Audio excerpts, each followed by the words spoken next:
Thank you, honorable members. Please be seated.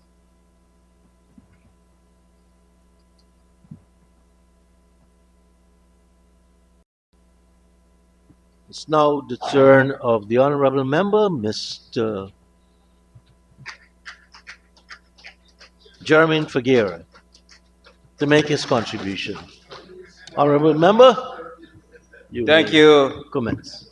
Thank you, Mr. Speaker. Mr. Speaker, from the outset, if I happen to speak any word that you deem unparliamentary, I withdraw it so that I wouldn't be interrupted. If you Okay, if you accommodate that. from the outset, please don't speak any unparliamentary words. There are so much, and my humanness will allow me to make mishaps, but I trust her. And my alertness will allow me to beep you every time. You may Nevertheless, start Mr. now. Speaker, Mr. Speaker, I'm so disappointed that my honorable friend is not in the house, who just finished making her presentation, the Honorable Dr. Westford. And we all can agree that certainly she is not malnourished.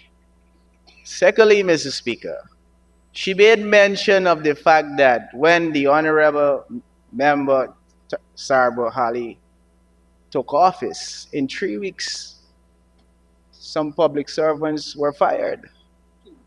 Truth be told, Mr. Speaker, we have members on this side of the House who, when the other side took office, were fired in the first week. Additionally, Mr. Speaker, consummate professionals, not political appointees, consummate professionals who worked under the PPP administration and the coalition government, and they were fired in the first week. Mr. Speaker, the honorable members spoke of a landmark decision that the GPSU made with the honorable Dr. Dr. Singh, the Minister of Finance.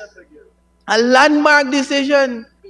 But this landmark decision, Mr. Speaker, failed to address the most pressing need of the public servants, which is a livable wage, Mr. Speaker. Mr. Speaker, it is with a deep sense of responsibility and a duty to the people of Guyana, particularly the constituents of Region 10, that I rise to contribute to this important debate on Budget 2025. And while I acknowledge the efforts of the Honorable Minister of Finance and his dedicated team, it is incumbent upon me to raise concerns about the manner in which this budget reflects the needs and priorities of the Guyanese people. Mr. Speaker, a balanced, inclusive, and forward-thinking budget should be one that meets the aspirations of all Guyanese, addresses their immediate and long-term challenges, and set a course for sustainable development. Unfortunately, Mr. Speaker, I am compelled to assert that this budget falls short in many areas, and it fails to address the core issues facing the majority of our citizens. Mr. Speaker, it is no secret that I do have an appreciation for the Honorable Minister of Finance, for his eloquence, swift wit, and wordplay in presenting, which is indicative and a true testament to the good quality of free education delivery he received under the People's National Congress administration, which is a far cry from what exists today, Mr. Speaker. A far cry from what exists today in education. But, Mr. Speaker, there is a silver lining. And I'm happy to take this opportunity to extend congratulations to the Vice Chancellor, Dr. Paloma Mohammed, and her team in taking our nation's most elite learning institution to higher heights. Very commendable, Mr. Speaker. Mr. Speaker, I put it to you, and we must acknowledge that the Honorable Minister's sharp oratory skills cannot mask the undeniable fact that the priorities in this budget needs readjusting to achieve a secure, prosperous, and sustainable Guyana. First, Mr. Speaker, I would like to express my concern about the lack of fresh and innovative measures in this budget. While there may be some incremental adjustments and some cosmetic proposals, there is no bold vision to address the structural challenges facing our economy, the public sector, and social services. Many of the so-called new measures were, in fact, Mr. Speaker, announced months in advance, raising the questions about whether the government has truly exhausted all options for innovation, or if they have become comfortable with an old familiar narrative. For instance, Mr. Speaker, the one-off 100,000 cash grant for pregnant women, which is being touted as a grand gesture, is nothing more than a political maneuver. This policy, Mr. Speaker, fails to address the root causes of the real challenges facing women and families in Guyana, such as access to quality health care, nutrition, and comprehensive maternal support. Mr. Speaker, it is disheartening to know that the government's focus continues to be on physical infrastructure projects, while the primary and fundamental needs of our citizens are left unaddressed. The government's emphasis on new roads, while necessary, Mr. Speaker, will not address the immediate struggles of families who cannot afford basic necessities. Mr. Speaker, the policies in this budget do not reflect the nuanced understanding of the multifaceted issues the people face. Instead of symbolic gestures, we need a comprehensive policy that directly impacts the lives of our people, policies that focus on the delivery of quality health care, improved nutrition, job creation, food security, and poverty alleviation in a safe Guyana. Mr. Speaker, I would also like to draw your attention, sir, to the deplorable state of sports and youth development in this country. Mr. Speaker, I'm responsible for Region 10, which also has sports as a feature of the region. And Mr. Speaker, the Ministry of Culture, Youth and Sport has received significant funding, approximately 22 billion from 2020 to 2025, with a notable $4.662 billion allocated for ground enhancement. Yes, Mr. Speaker. As of January, this very month, 2025, there are no community in, there's not a single community in Linden, Mr. Speaker, with a playable football field. Mr. Speaker, Linden of all places, Mr. Speaker, the bastion of athletic prowess in this country, does not have a football field that is playable, Mr. Speaker. This reflects the government's failure to follow through on its promises and to prioritize youth development in a meaningful way. It raises serious questions about prudent allocation and management of these funds. This pattern of neglect reflects a deeper issue of ineffective governance, gross incompetence, and a lack of commitment to the development of our youth. Moreover, Mr. Speaker, the government's efforts to engage youth through youth employment and skills training program have been insufficient at best, with only 350 youths trained in 2024. This is an abysmally low number given the size of the youth population and the increasing demand for job-ready skills in today's economy. Mr. Speaker, this budget fails to articulate a comprehensive strategy to engage our youth in meaningful, sustainable employment. But sir, the minister to come just after me, the Honorable Joseph Hamilton, will come here and boast of how much training his ministry has provided for the young people of Guyana. And I'm happy about that.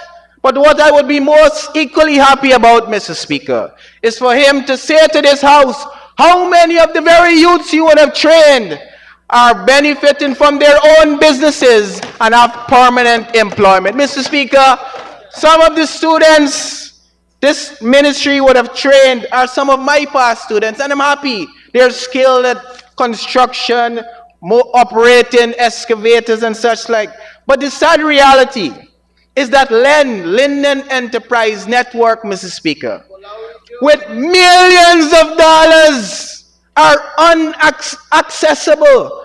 2020, 2021, 2022, 2023, 2024. Not one of the youths you would have trained was able to access the resources so that they could utilize the skills that you would have given them to start their own businesses and employ themselves and their families and create employment opportunities for others, Mr. Speaker. That is the failure of what is going on with regards to our youth. Sir, the fact is we need an updated, inclusive policy direction that focuses on youth empowerment, that offers real opportunity for personal and professional growth. Budget 2025 needs readjusting. Mr. Speaker, on a positive note, I have long advocated for the creation of a national music studio to support our talented artists in several budget speeches in the past. I am pleased to see this initiative in Budget 2025. However, Mr. Speaker, I also urge that this investment be complemented and underpinned by the introduction of copyright legislation to protect the intellectual property of our artists. It is time for Guyana to promote and empower the creative community and ensure that they can benefit financially from their work. Further, Mr. Speaker, in Region 10, we welcome the allocation for the long-awaited construction of a new administrative building for the Regional Democratic Council. We have been fighting for this since 2020. This, I must say, is a step in the right direction. But it is only one small part of the broader development needs of the region. Mr. Speaker, we also see the long-delayed completion of the Mackenzie Stadium and the synthetic track at Wisma in this budget. These facilities, when completed, will provide significant benefits to our athletes, and we certainly hope that when it is completed in 2025, it will be furnished with all of the amenities for their optimal use. Sports in Linden needs to be emancipated from its impotent state due to the failure of the ministry. Mr. Speaker, the completion of the Wisma-Mackenzie four-lane bridge, a concept of the coalition government, is another critical project for Region 10, and we welcome it. Mr. Speaker, given the increased traffic, including the anticipated flow from Linden to Lethem corridor, the government must act now rather than later in eliminating tolls for this bridge, which will facilitate and the enhancement of trade and commerce, and moreover, Mr. Speaker, provide greater ease to the commuters, especially the transportation providers. Yes, you have said it. You said you will do it later. I'm saying to you, do it now. Because if you do it now, the people will reap the benefits now. Mr. Speaker, additionally, I propose that the revenues currently collected from the tolls be redirected to the annual subvention to the Linden municipality to support local development projects. I would like to thank Ms. Parag for addressing the issue that would have plagued our workers during the Christmas season so that they could get the money. Mr. Speaker, in addition to the failure of youth development identified, the performance of key sectors such as gold, bauxite, and sugar remains a point of contention, the Honorable Ashni Singh. The Honorable Minister of Finance, in his speech, placed blame that the previous coalition government for allegedly undermining these industries. However, Mr. Speaker, a closer examination of the facts in 2024 half-year report from the Bank of Ghana reveals that the previous government oversaw greater production in gold, bauxite, and sugar without the benefits of oil revenue. a stark contrast from the government's narrative, and it highlights the growing disconnection between the claims made by the administration and the realities on the ground. Additionally, Mr. Speaker, the minister repeated assertions of inflation being 3% contradicts the lived experience of the Guyanese people. Household essentials, food, medicines, and basic goods are all priced at levels far beyond what they were just a few years ago. The cost of living continues to rise unabated, making it nearly impossible for the average Guyanese to maintain a decent standard of living. The inflation numbers presented in this budget are not reflective of the economic realities faced by the people, and this misrepresentation undermines the credibility of the government's claim. Mr. Speaker, the performance of the state-owned entities such as the Guyana Power and Light that the Honorable Prime Minister overlooks, and Gaisuko, is another cause for concern. The management of these institutions have been politicized to the detriment of their efficiency and performance. Under the current leadership, Mr. Speaker, GPL produces less electricity than it did in 2019, and Gaisuko, despite having more factories in operations and billions of taxpayers' money, has seen a decrease in sugar production. Mr. Speaker, I recognize that when the name Gaisuko is raised, a lot of emotions are erupted. Mr. Speaker, we operate as if Gaisuko is some sacred entity that we should not speak on. I will speak on the issue of Gaisuko. Billions of taxpayers' dollars are being poured into Gaisuko to produce sugar way beyond the selling price. Mr. Speaker, the reality is there are much substitute in the world today as sweeteners, and we are not in a position as a small country to be competitive with the sale of sugar. We cannot compete with India, Thailand, China, or the United States. The fact of the matter is, Mr. Speaker, our neighbor, Brazil, right next to us, Mr. Speaker, produces 25% of the world's sugar. Brazil, right next to us. How are we going to compete in a market like that? Brazil produces, Mr. Speaker, over 45 trillion metric tons of sugar. Mr. Speaker, when we speak of Gaisuko, we are not talking about firing workers. We are saying, look at the industry with the amount of monies that we are plugging in it and produce a new crop. Mr. Speaker, I suggest to the government, take one of the plantations that is utilizing for the growing of sugar and plant another crop. Plant pepper, for example. Mr. Speaker, do you know the largest importer of pepper is the United States of America, and they import their pepper from Mexico? Over $500 million of imports of pepper, a product that plants in less that reaches the maximum for production in 3 months. 3 months, Mr. Speaker. Mr. Speaker, besides the US, you can import Canada, Germany, France. All of these countries are big importers of pepper. Why can't we plant Scotch bonnet pepper, black pepper, Mr. Speaker, as a trial on these Mr. Speaker, do you know right here in CARICOM, Mr. Speaker, the biggest producers of pepper is Little Trinidad and Jamaica. All two countries combined could fit in Region 9, Mr. Speaker. Mr. Speaker, I say to us, let us relook at our investment in Gaisuko, because those workers, if we try another product, will have the benefit of learning a new skill and will be in a position to make more money. We have to be responsible as leaders in this country, Mr. Speaker. Mr. Speaker, further, Mr. Speaker, I know they're very sensitive when it comes to Gaisuko.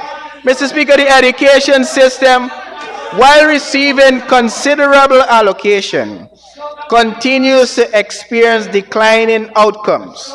The matriculation rate is falling and fewer students are passing 5 subjects or more at CSEC. This is a direct result of the government's failure to invest adequately in the quality of education. Simply building new schools and training more teachers is not enough. We need to invest in improving the quality of education, supporting teachers with professional development and exposure, ensuring that our students are well equipped and skilled with the necessary skills, Mr. Speaker, to thrive in a modern, technological AI economy, Mr. Speaker.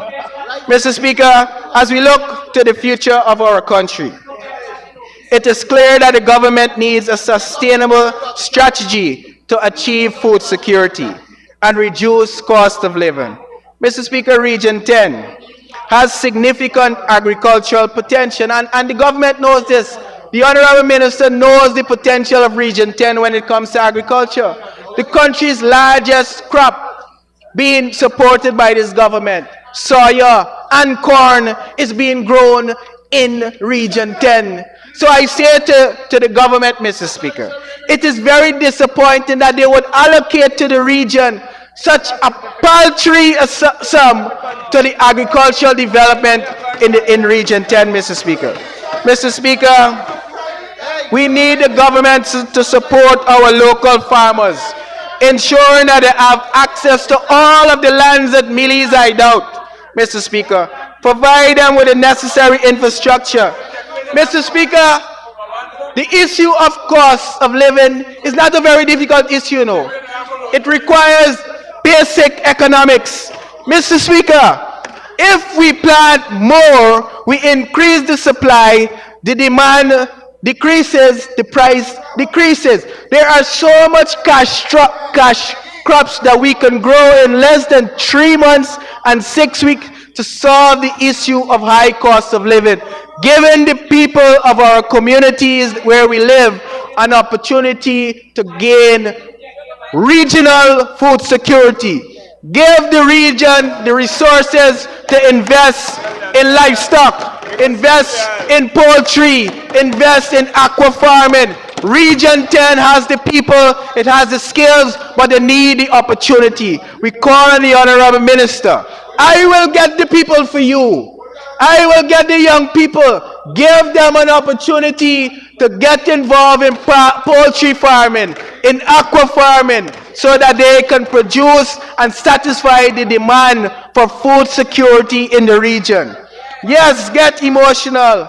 Mr. Speaker, I have listened attentively, close attention to the government's promise of decentralizing services through community-focused development initiative in Budget 2025. If these plans are executed, Mr. Speaker, with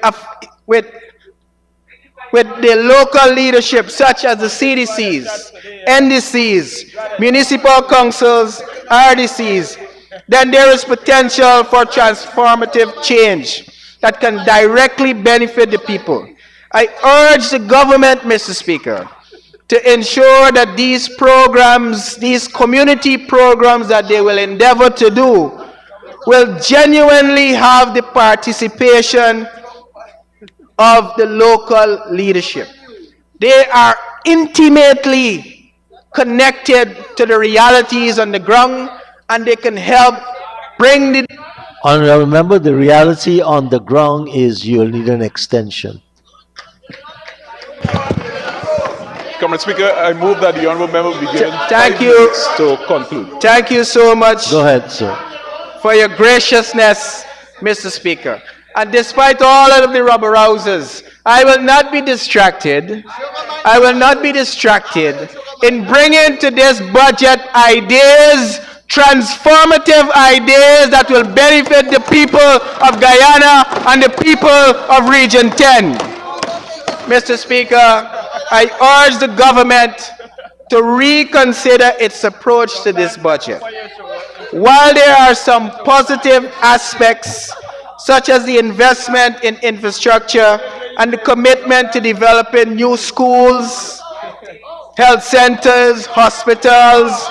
These measures alone are insufficient to address the real needs, the primary needs of the Guyanese people, Mr. Speaker. This budget, food security, madam, food security, Mr. Speaker, this budget must be realigned to focus on the pressing needs of education, Honorable Member Priya, healthcare, food security, and sustainable economic development. The people of Guyana deserves a budget that truly reflects their needs and aspirations, one that will ensure a brighter future for all. Mr. Speaker, Mr. Speaker, I trust that the government would summon the courage to rise above after these days and refashion and realign the offerings in this budget that encapsulates the ideas that we on this side have provided and will continue to provide so that the collective benefit can be to the benefit of the people. Mr. Speaker, we need to see, feel, and hear our people. This budget certainly has the potential to do so. Mr. Speaker, I wish that this budget debates, Mr. Speaker, will not continue down the path of a sterile exercise, of what your words captured so eloquently. You will have your say, and we will have our way. That is the epitome of arrogance we do not wish to continue in this country, Mr. Speaker. Mr. Speaker, the people of Guyana should not have to settle for the little good in budget 2025, when good is arguably the enemy of what is best. Mr. Speaker, so we on this side have provided ideas which this budget can finance. It has the zeros that it can achieve all that is being proposed by us on this side. Mr. Speaker, we believe if this is done, much more will be achieved for the greater collective and the greater benefit for all of our people. And I believe if this is done, Mr. Speaker, we will have greater appreciation for budget 2025. Mr. Speaker, I so oblige. Thank you very much. Thank you very much, Honourable Member. Mr. Ferguson, Mr. Figuera, and now for the Honourable Minister of Labour, the Honourable Joseph Hamilton. Thank you very much, Mr. Speaker. Mr. Speaker, January 17th, the Minister of Finance presented a budget to this National Assembly. And since then, when you listen to the utterances of the opposition members, within and without this parliament, it can be characterized by three words: hollow utterances, shallow utterances, and a lot of banality. You listen to what they have said. Let me address right away Honorable Jarmin Figuera, who stood there just now and he spoke about the LEND program, but failed to make the point that the LEND program was destroyed and became bankrupt because the PNC loaned money to themselves that they never replenished the fund. That's a fact. That's the reality of the LEND program. Many of the PNC members of Region 10, Mr. Figuera knows, borrowed and never replenished the fund. So the fund was bankrupt. The other thing he spoke to is the RDC building. The RDC building is well documented in the Auditor General's report, where one of their favorite contractors, they made available to that person far in excess of what the contract said they must give him. And then when we came into government, the building was left there. It is the People's Progressive Party Civic that has to finish that building. That's correct. They are the ones. Mr. Speaker, the other thing, Mr. Honorable Member Figueroa just spoke about, he now loves the farmers of Linden. And he says, okay, Minister, why you don't give them plots to plant pepper? When they were in power, they gave 200 acres to a man who they hoped would have rigged the elections for them. How many did, and how many? How many little farmers you didn't know they won the plot? None. How many of little farmers? None. Why you didn't give the little farmers to plant pepper? Why did you make available the 200 acres? Mr. Speaker, let me go back to Friday. Friday morning, the lead speaker for the opposition stood up there and spoke for 28 minutes. The member could not complete 35 minutes because she only had 28 minutes to rely on AI. Let me say this. AI is not a substitute for RI. RI is real intelligence. That's correct. AI is to support RI. That's correct. Tell them. But if you don't have RI, you could use how much AI and you would end up making no sense. No eyes. So, Mr. Speaker, No eyes. here is the member. After the 28 minutes was finished,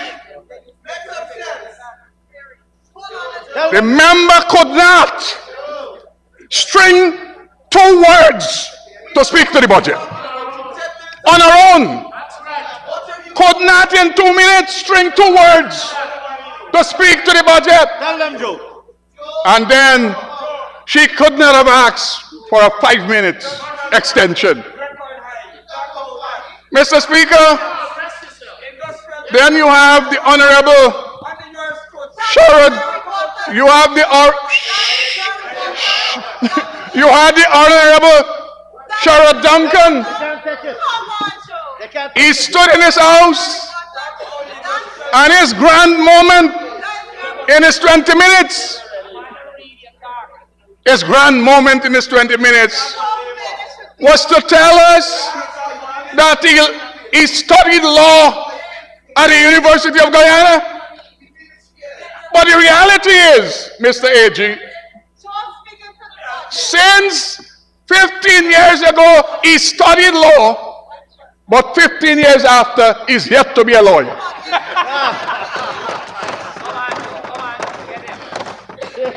The Attorney General, he has presented many young people to the bar who were in third form at the time he was studying law. And today, they're lawyers. This is the type of people who come to this house and they want to speak to the Guyanese people that they can offer leadership. Young Cox, young Mr. Cox, a teacher, he says, a teacher for 13 years. He stood up there and he spoke. Or 21 years. Not one word about education delivery.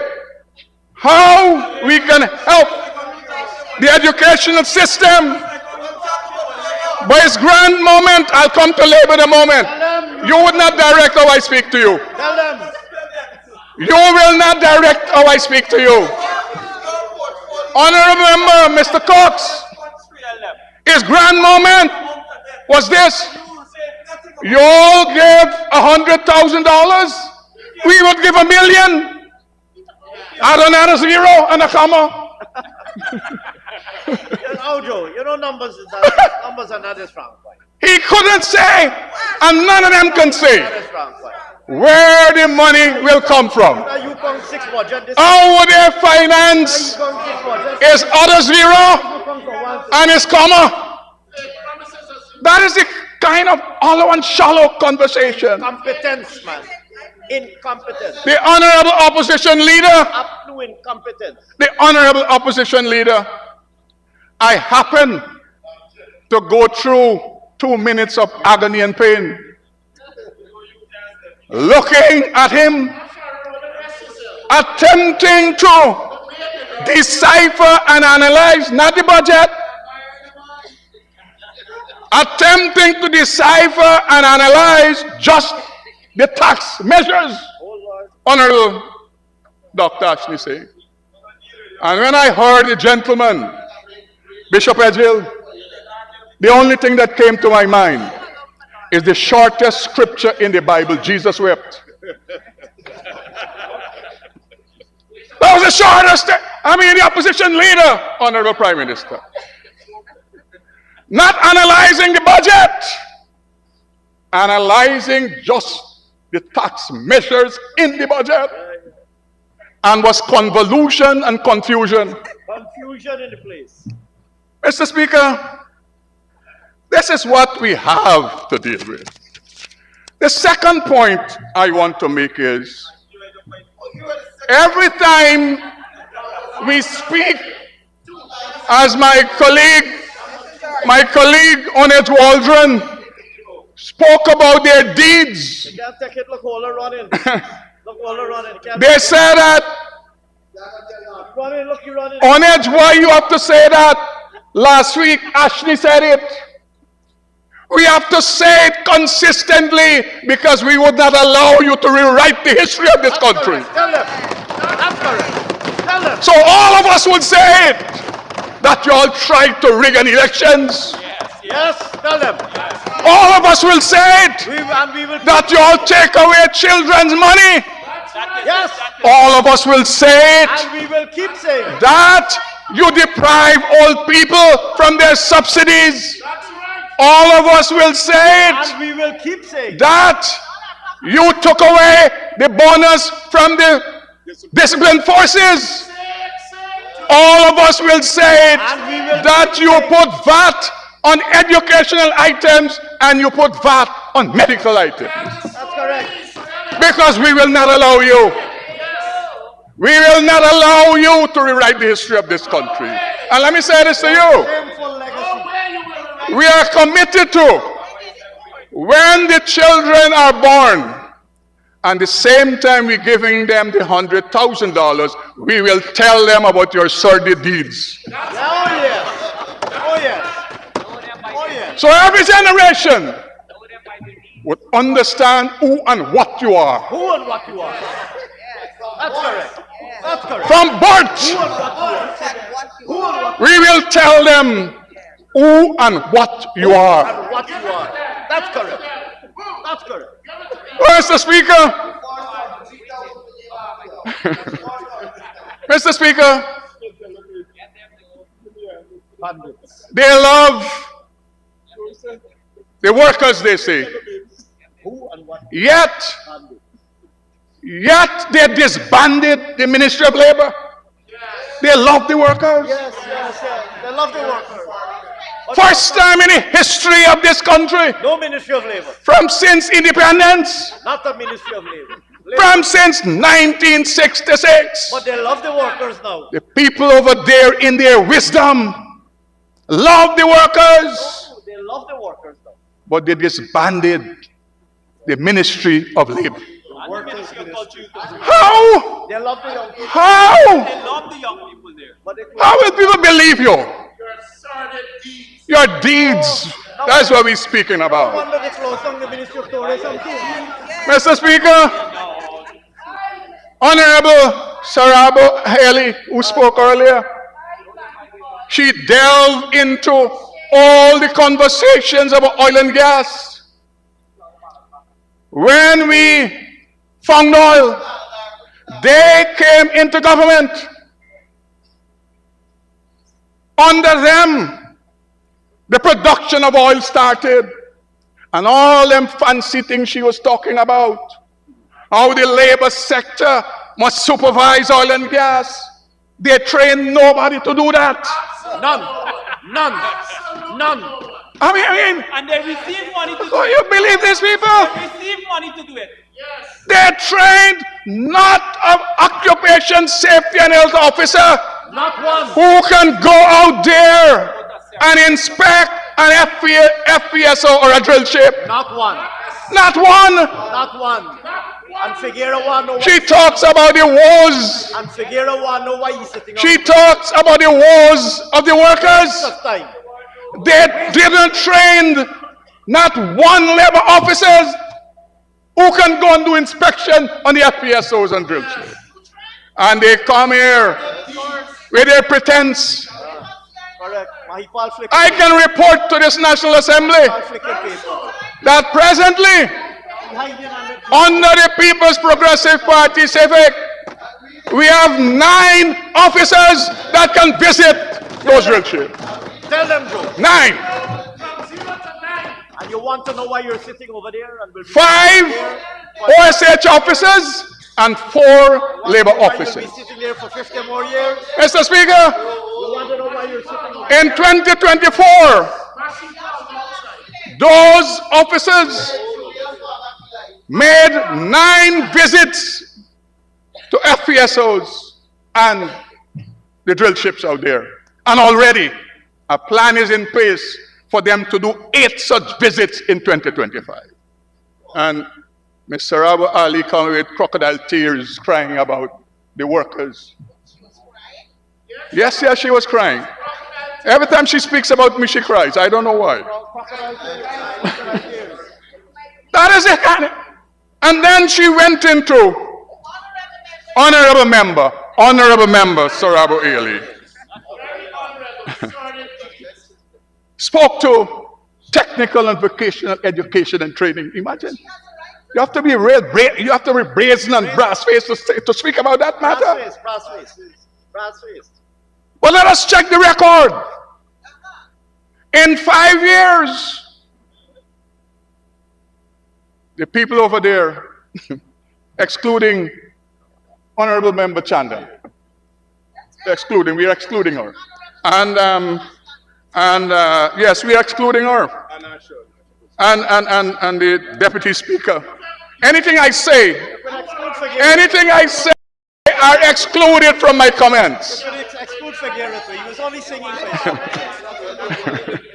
Exclude Figueroa. Mr. Speaker, Exclude Figueroa. You're singing for you. Mr. Speaker, in 5 years, under the APNU AFC, even when they know we found oil, She wasn't even. even when they knew we had to build more houses, they only trained via the Board of Industrial Training, average 1,300 to 1,500 persons per year. If we give them the higher number, 1,500, and you multiply that by 5, they will only be at 7,500. I can report to this National Assembly that in 4 years, under the People's Progressive Party Civic, we have trained 12,765. And y'all care about young people. Y'all care about young people. Figueroa know why he's over there. In 653 programs across the length and breadth of this country. Mr. Speaker, they like to speak about friends and family. Let me speak to my friends, family, and favorites. Reason one, we trained 564 of our friends, family, and favorites. Region two, we trained 1,310 friends, family, and favorites. Region three, we trained 1,135 friends, family, and favorites.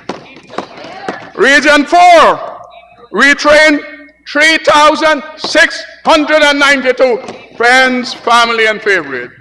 Region 5, we trained 930 friends, family, and favorite. Region 6, we trained 2,571 friends, family, and favorite. Region 7, we trained 367. Region 8, 287. Region 9, 716. And Region 10, we trained 1,193 friends, family, and favorite. So the tune of nearly $1.2 billion. Of that amount, Mr. Speaker, it was 5,077 males and 7,688 females. 60%. Wonderful. Mr. Speaker, Wonderful. you know, I can speak to testimonials of persons whose lives have been changed, whose lives have been transformed by the intervention of the Board of Industrial Training. Mr. Speaker, let me quickly say that, look, because of the work the Board of Industrial Training we have been doing, we have had collaboration with the Guyana Energy Agency, programs paid for by the IDB. As I speak to this National Assembly, a collaboration to train 20 women, 2 from each region, paid for by the World Bank. We have had collaboration with the Basic Needs Trust Fund. Minister Singh and myself, we have trained over 300 heavy-duty equipment operators in region. Tell them. As I speak to you, when Minister Zulfikar, he was looking for operators in Region 5 and 6, all of them that he employed, NDIA, were females heavy-duty equipment operators. You want our record? One woman testified How many did that blue train? that she was a security guard. Today, she's meaningfully employed, making good money. That's correct. Mr. Speaker, If you gear up and make excuses. in 2025, Mr. Speaker, because of the track record set by BIT under the People's Progressive Party, CIVIC, without no obstruction, with financial intervention, that's an important ingredient. Every year, BIT money is going up. Upward. This year, we plan to train 4,000 persons through the length and breadth of this country. Mr. Speaker, the G mining benches, Reunion gold mines, they have signed an MOU with the Ministry of Labor, Board of Industrial Training, to train all the people that will work on the Oku mines. 1,200 in the first instance in the preparation of the mine, and 1,000 after. Mr. Speaker, Mr. Speaker,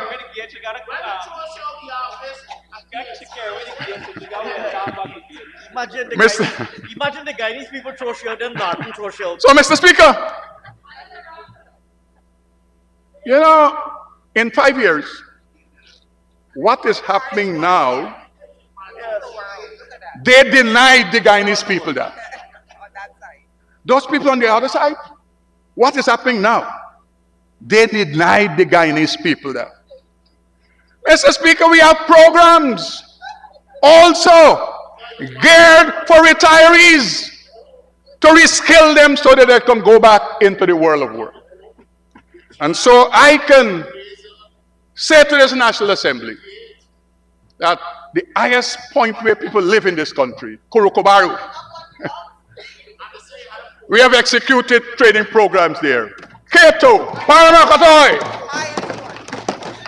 Mazaruni, Upper Mazaruni, Honorable Don Hastings, Jawala, Waramadan, Lee Village, and I could go on and on. So, today, wherever people reside, in the rivers, on the mountain, in the valleys, on the coast, the People's Progressive Party Civic changing their lives. And that's a contrast. That's correct. Tell them about it. What did you do? Nothing. What can you speak about? Nothing. Mr. Speaker, Nothing.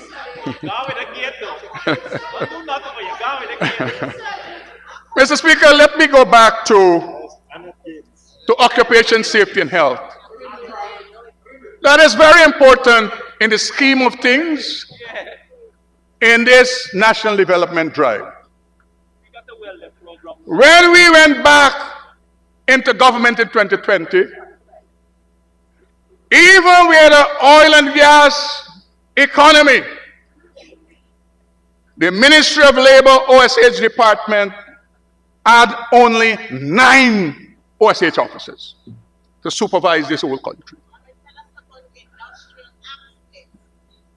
Is that not industrious? It's industrial. God. Oh my God. Oh my God. I'll get to the industrial accident. Not the industrious one. My God. Mr. Speaker. It would have been an accident. Oh my God. Mr. Speaker. Mr. Speaker.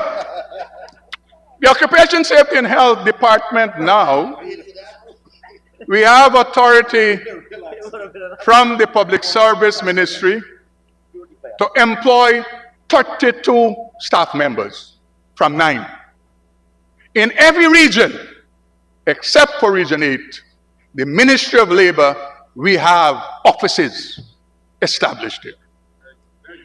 Mr. Speaker, going back to BIT, we didn't stop at just training.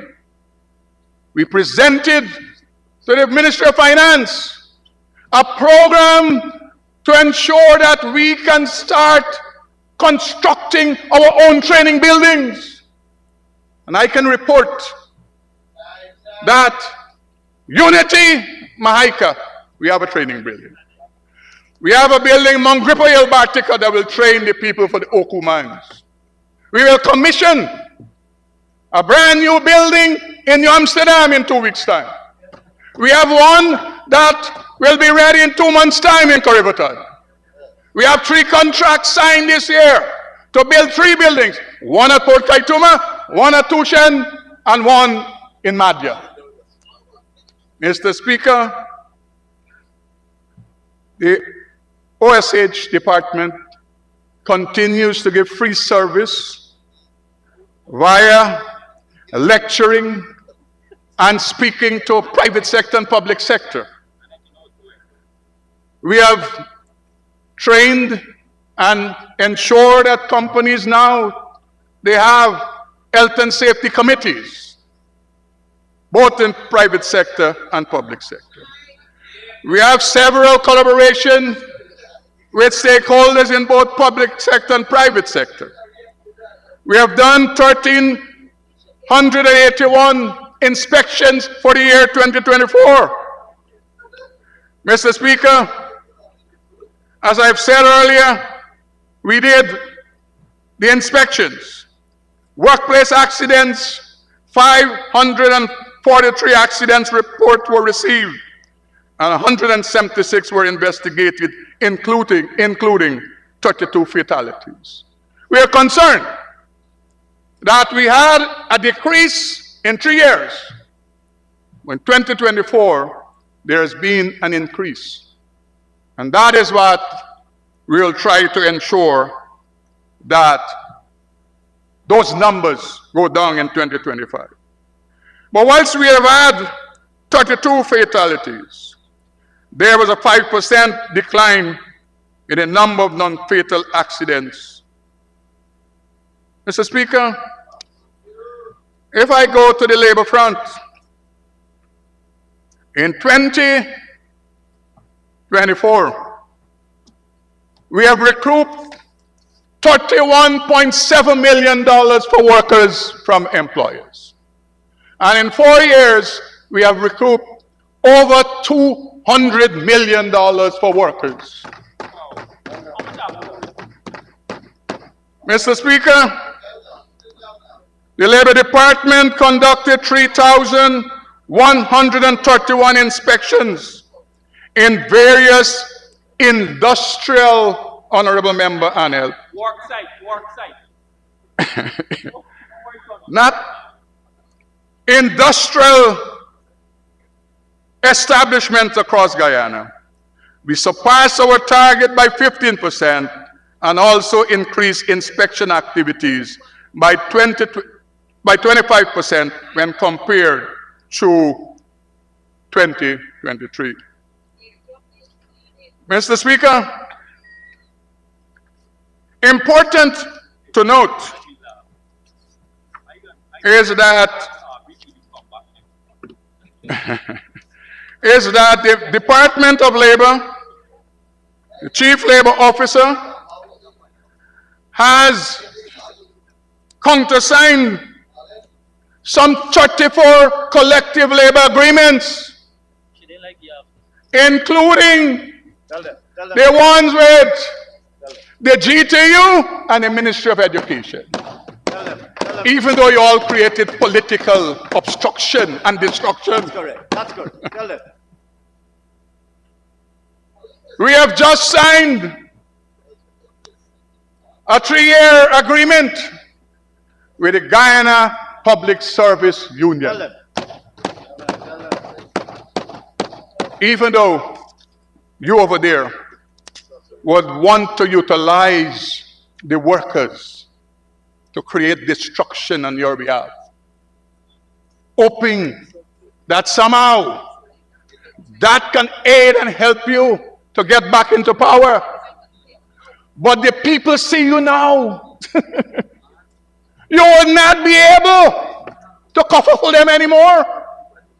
The people you are looking for now, that you hope to put on a green jersey on them, and you hope to put a placard in their hands, many of them are constructing roads in Sophia, Minnesota. They're busy building their houses, buying their cars, buying their buses. You think they got time for you? And that's the reason why when you all go by GCOM to walk on the chairman, as the opposition leader said, PM, he said you're going to walk with you. That's why nobody but you all go out there. That's why nobody. Because people are busy. Thanks to the People's Progressive Party, they're busy with their lives. There's no time for you. You are a byword. I have no time for you. Many of you cannot even go back into those villages you used to go to once upon a time. The People's Progressive Party said we can walk in any village, any municipality through the length and breadth of this country. So Mr. Speaker, you know,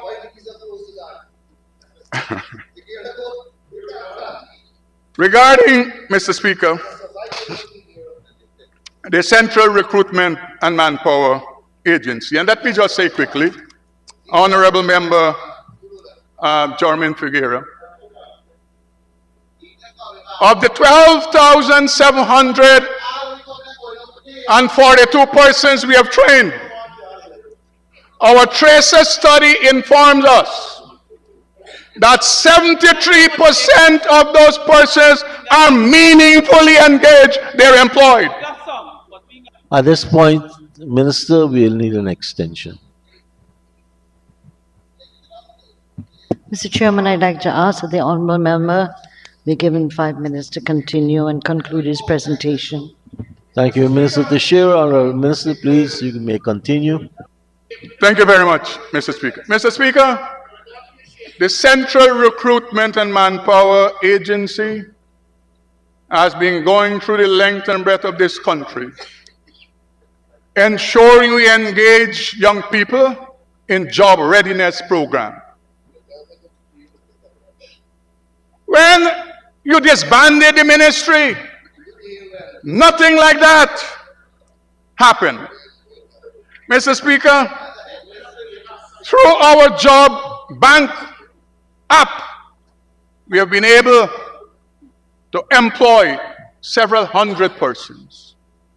We have over 300 workers, employers that are on that platform.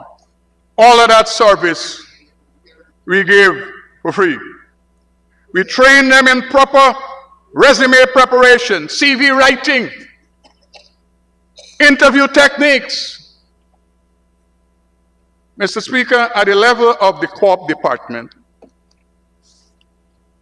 there's a project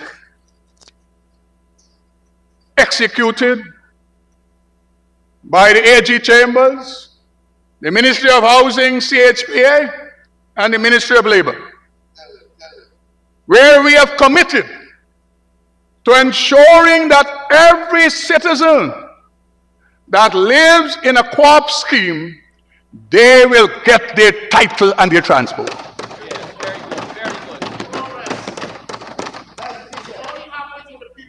Because when I spoke about that the last time, many of the people there, they said that Hamilton is using this methodology to take away, what is the word they normally use? Ancestral lands. Yes, from people of African descent. Let me say this to you. Let me say this to you. The reality is, people who live in co-op schemes, they are unable to utilize their property, Minister Singh. Some of them got $100 million house. They cannot go to the bank to get a loan to send their children to school. They cannot go to the bank to borrow money to set up a business because what they have is one block lease. We are changing that. We have already started to change that. In many regions, you would have seen the AG and his people, Minister Kroll and Minister Rodriguez, they're handing out titles. That is a method of empowerment. You wouldn't understand that. And wealth creation too. Just a couple of weeks ago, we went to, where you would say those people are your people, but you did nothing for them. What we call the Dazzle scheme. And my colleague Susan Rodriguez, and the Paradise Multipurpose. We went to Melanie, Visa Ultra Housing Scheme. And we hand out. So you all love them, but you do nothing for them. We love them, and we do everything for them. Yes, they are. The people at Visa Ultra is our friends, family, and favorite. The people at Paradise Dazzle Scheme, friends, family, and favorites. That's correct. That's correct. The people in Region 2, Region 3, Region 6, where we are empowering them by putting a titan of transport in their hands. They are friends, families, and favorites. And so, Mr. Speaker, Go again. Go again. Go again. oh, this one, friends, family, favorites. Mr. Speaker, as I started, I will end. When we listen on this side, we present programs and plans for the development of this country. When you listen on the other side, is what you have, as I said, their utterances and their presentations are characterized by 3 words: hollow, shallow, and banal. Mr. Speaker, I wasn't sure, Mr. Speaker. I was looking for your paper. I was trying to see if the word dullard is there. Actually, what is here is your time is up. Thank you very much.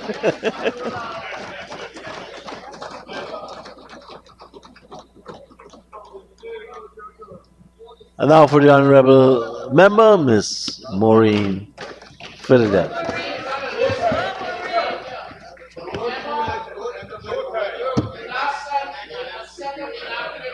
Thank you, Mr. Speaker.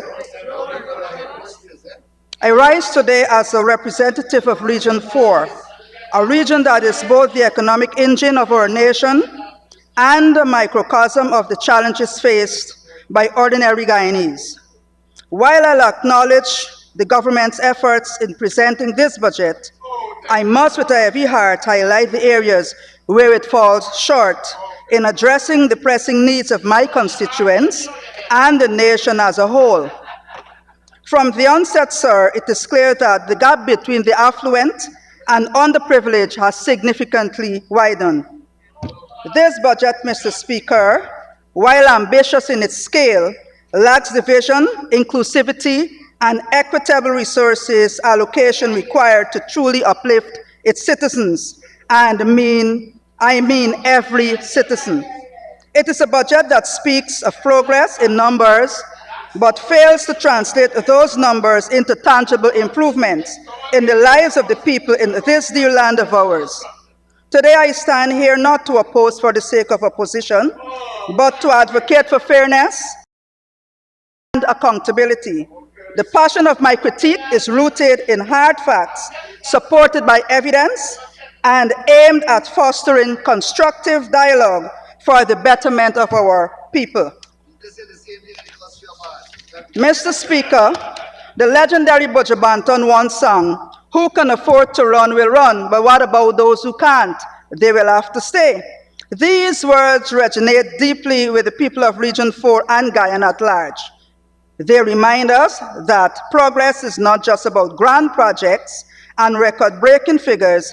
It is about ensuring that every citizen, regardless of where they live or their socioeconomic status, has access to the basic necessities of life, quality health care, education, and opportunities to thrive in this glowing oil-producing Republic of Guyana, Little Dubai.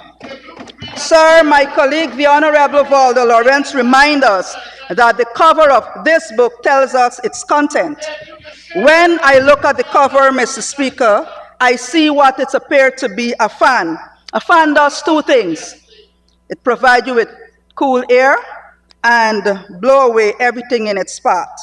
So to secure prosperous and sustainable Guyana is to continue along the glaring path of enriching the Triple F mafias, according to my colleague Amanza Walton Desir.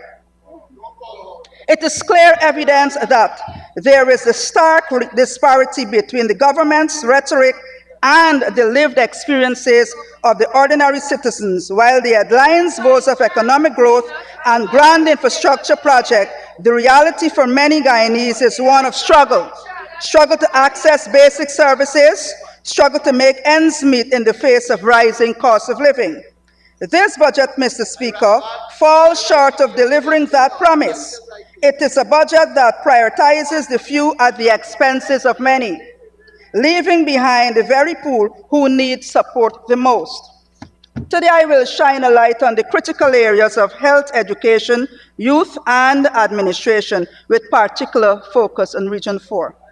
Mr. Speaker, the allocation for health services in Region 4 has increased from 26.65 million in 2024 to 349 million in 2025. While one may argue this increase is a step in the right direction, it is woefully inadequate to address the systematic issues plaguing our healthcare system. Mr. Speaker, there is an elephant in the room that this government continues to ignore: the alarming exodus of our healthcare workers. Nurses, doctors, and other medical professionals are leaving Guyana in droves, lured by a better opportunity abroad. Reports have highlighted the growing shortage of nurses, with facilities operating at less than 50% of their required staffing level. This is a situation the present government continues to ignore. But let me tell you this. Let me be clear. This crisis will not disappear on its own. Mr. Speaker, the consequences of this neglect are dire. Overworked and underpaid healthcare workers are struggling to meet the demands of an already strained system. Patients are suffering as a result, with longer wait times, reduced access to care, and a decline in the quality of services, and of course, significantly shortage of drugs. Multiple reports have highlighted the challenges faced by our citizens at healthcare facilities. C.C. Nicholson Hospital, shortage of basic drugs, no doctor on a 24-hour system, inadequate ambulance services. Diamond Hospital, shortage of porter, dilapidated wheelchairs. Sir, and I can go on. This is not just a healthcare crisis. It is a national emergency that requires immediate attention.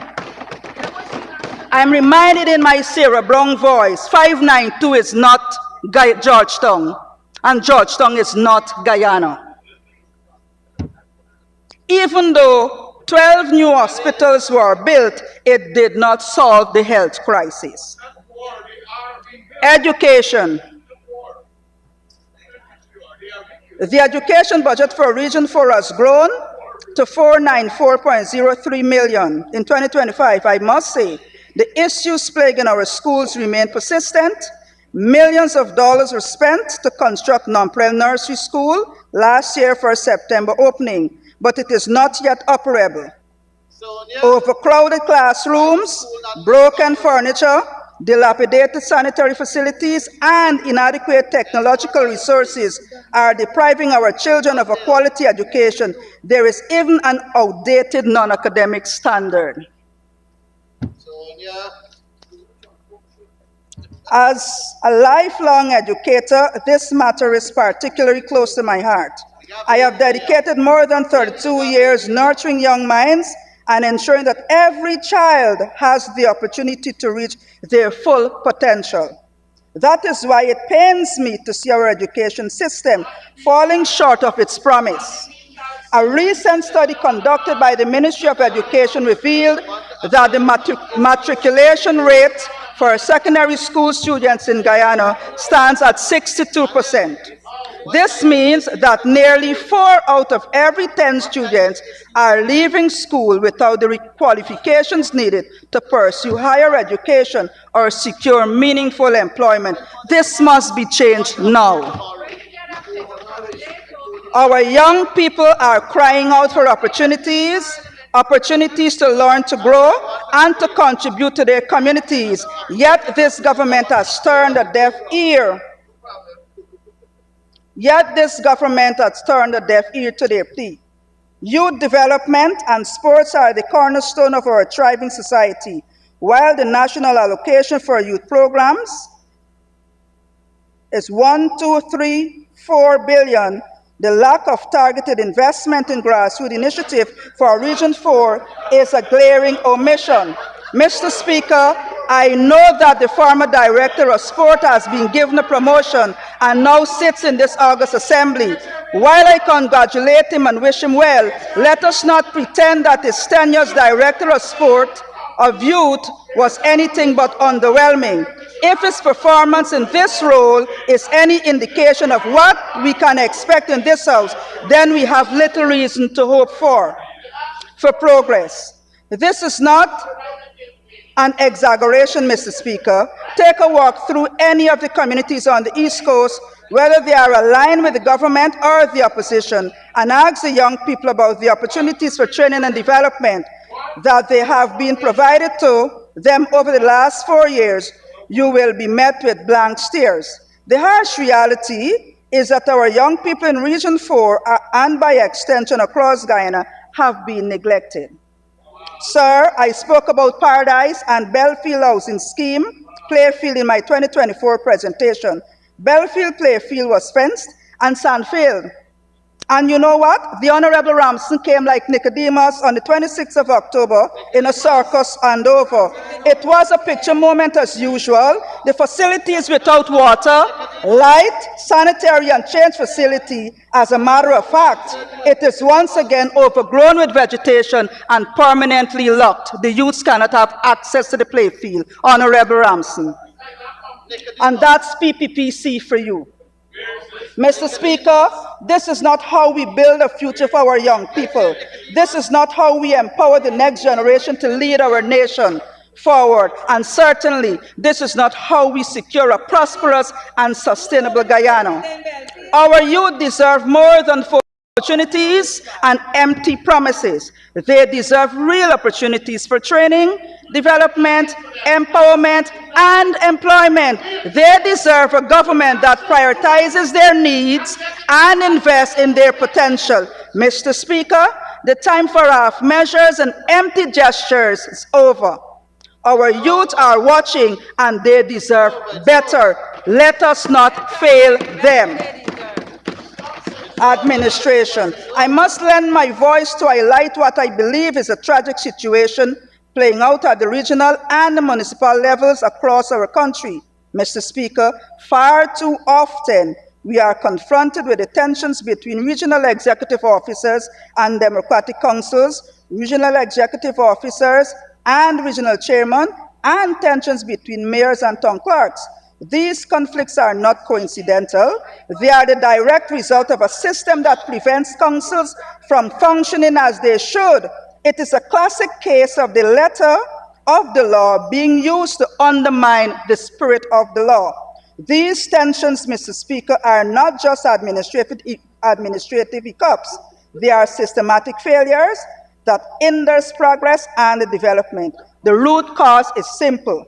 Councils are being saddled with administrative staff who are not aligned with their mandate instead of serving the will of the people who elected these councils. These officials are often beholden to central government carrying out its agenda rather than the wishes of the communities they are meant to serve. This is not just a matter of inefficiency, it is a matter of democracy. When councils are stripped of their ability to function independently, the people lose faith in the system, development slows, projects stall, and the needs of communities go unmet. This is not governance, this is political short-sightedness at its worst. Mr. Speaker, I firmly believe that these issues have a simple fix. We must have the political and legislative will to address it. The current practice of imposing administrative staff on councils, especially those filled with political opponents, is not only counterproductive, but also deeply unfair to our people. As the saying goes, when elephants and lions fight, it is the grass that feels the squeeze. Likewise, when those in leadership fight, it's the ordinary people who suffer, the very people that we were elected to serve. Mr. Speaker, if we are serious about the development and if we are serious about the good of our people, then we must act now.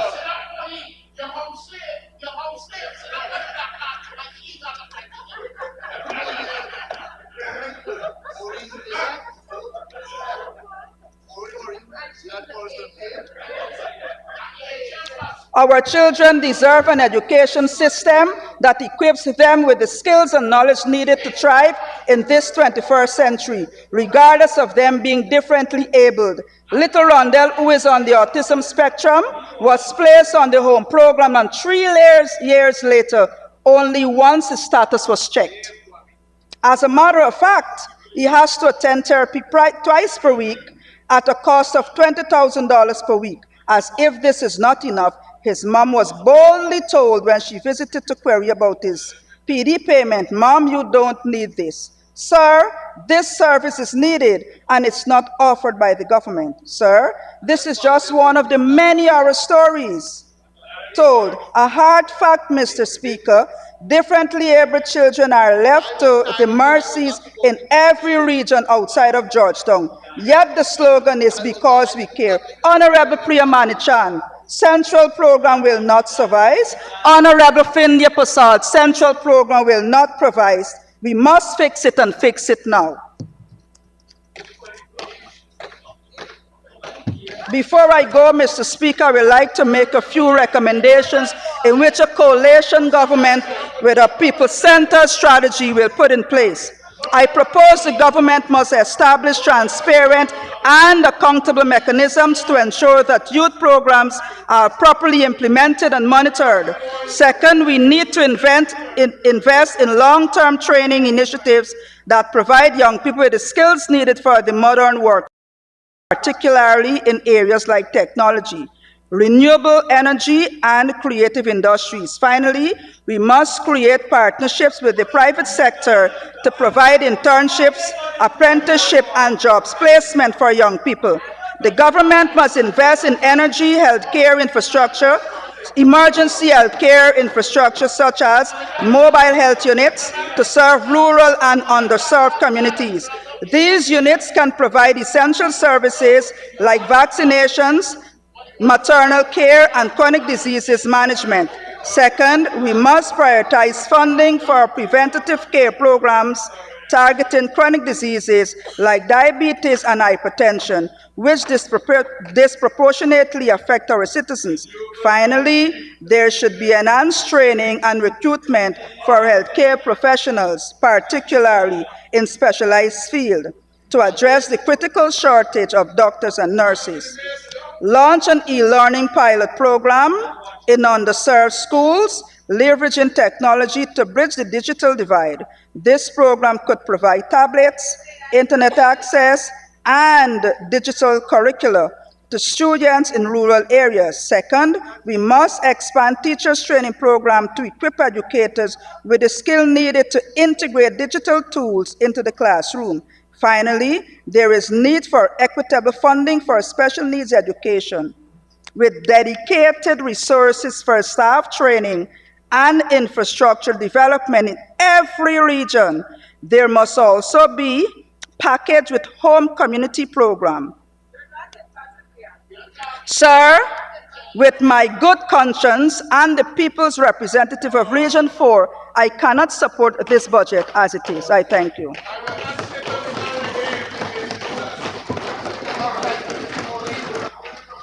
Thank you very much, Honorable Member. And let us welcome to the podium the Honorable Member, Mr. Suresh Singh, on his maiden presentation. And to remind us that on a person's first address, we give that MP silence. Honorable Member, you may start now. Thank you very much, Mr. Speaker. Mr. Speaker, it's very important on the onset of my presentation that I must say, and for the record, I must say thank you to the People's Progressive Party Civic for selecting me, for having confidence in me to be at the highest forum of representing Guyanese.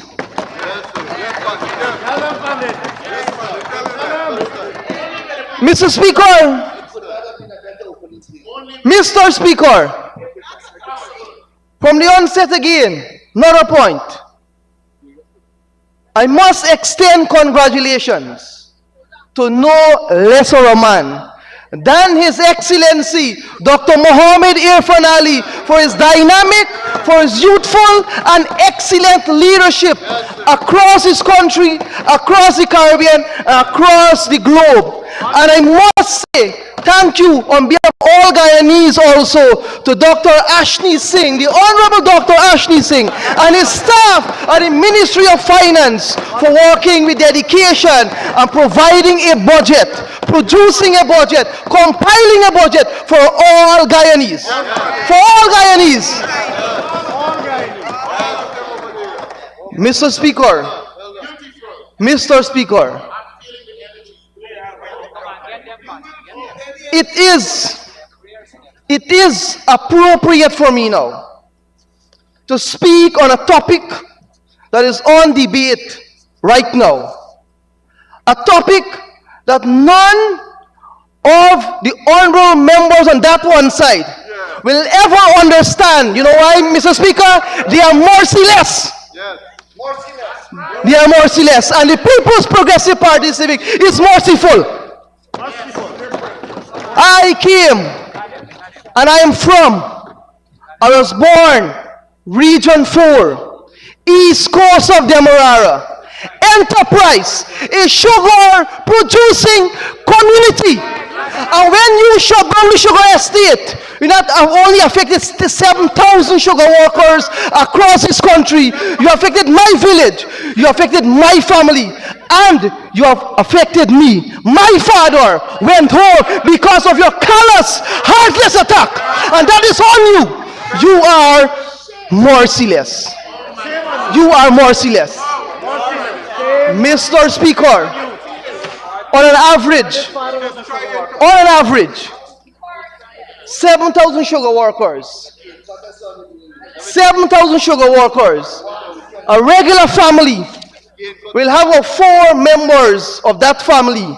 Directly, you are affected 28,000 Guyanese you placed on the bloodline. You did that. Well, let me tell you something.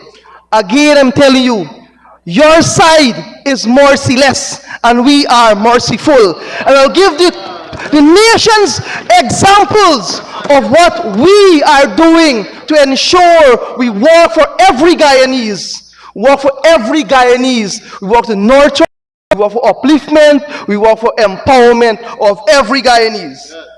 And at the end of it, I am charging you to do the right thing, to apologize. To apologize sincerely to all Guyanese that you are affected during your term in office. Mr. Speaker, Mr. Speaker,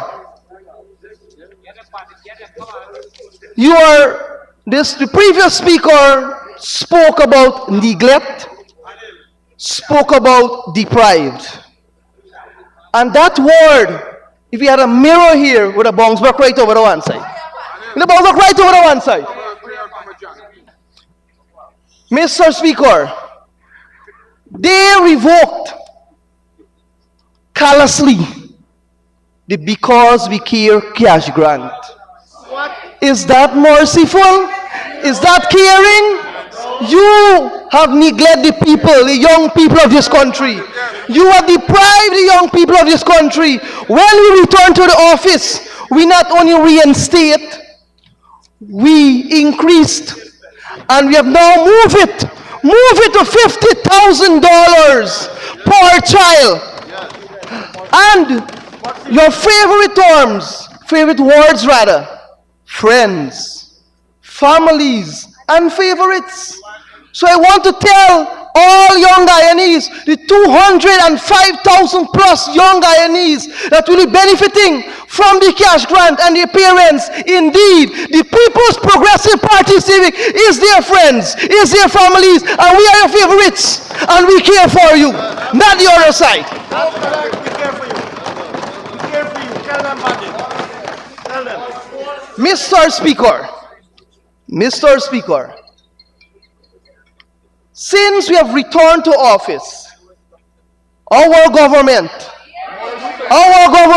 has worked tirelessly to bring benefit, to empower, and to work for all Guyanese. At the University of Guyana, let me give you some facts.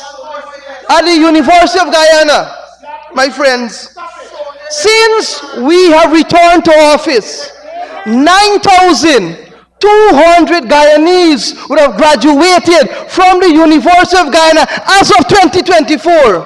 While we did that for 9,200 Guyanese, you brought sadness to 7,000 households across the country when you shut down the sugar estate. Isn't that merciful? Merciless. Merciful over here, merciless over there. Mr. Speaker, when it comes to another important program that our president, that many of your children, that many of your relatives benefit for, the Gold Scholarship. The Gold Scholarship, Mr. Speaker, to date we have trained over 29,000, while you directly affected 28,000 persons when you close the sugar estate. Do you understand the message here? You are merciless and we are merciful. Merciless over there, merciful over here. Mr. Speaker, another program, I want you to listen to this program carefully. The name of this program, the program name, Grow. And let me give you the meaning of the word grow.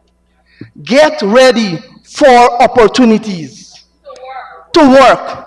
Get ready for opportunities to work. We have trained 6,900 plus Guyanese while you brought sadness to 7,000 households across this country. You did that. You did that. It is on your record. You did that.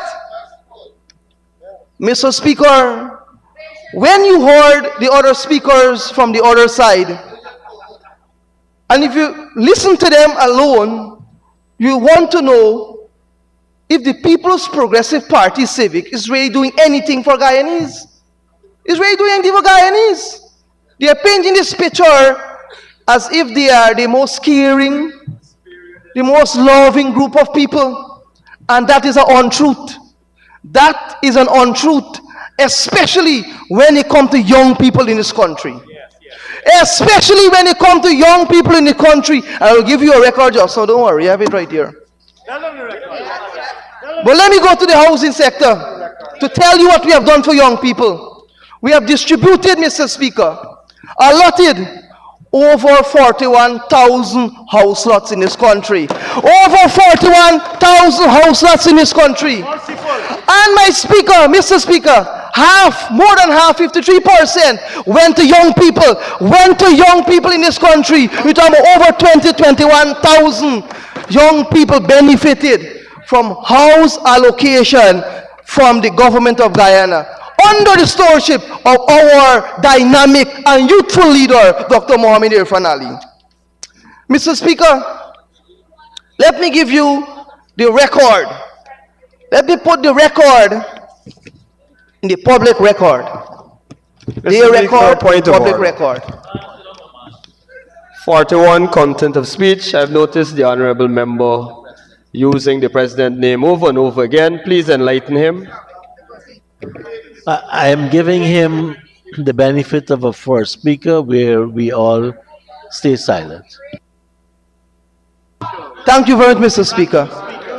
Mr. Speaker, there is a program at the Ministry of Culture, Youth and Sport.